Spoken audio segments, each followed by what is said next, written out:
minutes. I thank the Speaker. I thank the distinguished ranking member. I, too, want to add my thanks to Chairman Engel and his predecessor, Chairman Royce, for their intense and passionate work on this important subject. I was an original co-sponsor, and I support the passage of H.R. 31, the Syrian Civilian Protection Act. This legislation imposes new sanctions on Syrian human rights abusers and those who facilitate the regime's atrocities.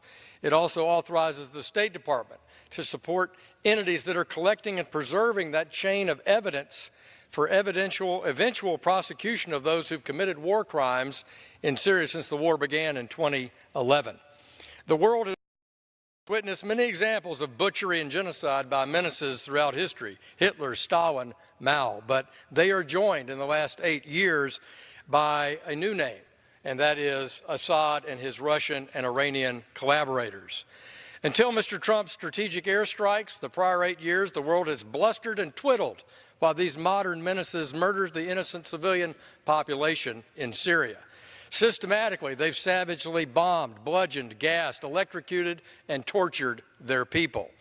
I've seen this evidence on full display in Washington's Holocaust Museum, and I urge all Americans to look at that exhibit.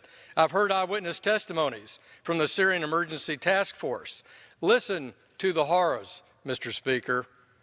A survivor of a gas attack told the New York Times in 2017, "My eyes were burning, my head was throbbing, and my throat was blocked.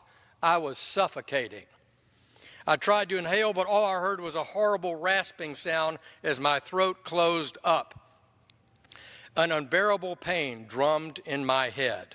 The world began to blur. I pounded my chest, but I couldn't breathe. I thought my heart was going to explode." Does this Congress need any more testimony, Mr. Speaker? I commend President Trump for hearing these cries and his for leadership to carry out airstrikes to block Assad's mass murder, and I call on him again to strengthen his resolve against Assad's barbarous acts and think of these innocent Syrian people that face these terrible atrocities nearly every day.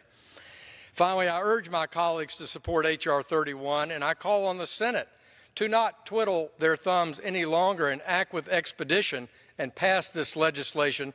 Let's not waste any more time bringing Assad and his co-conspirators to justice. I thank the ranking member, and I yield back the balance of my time. Gentleman from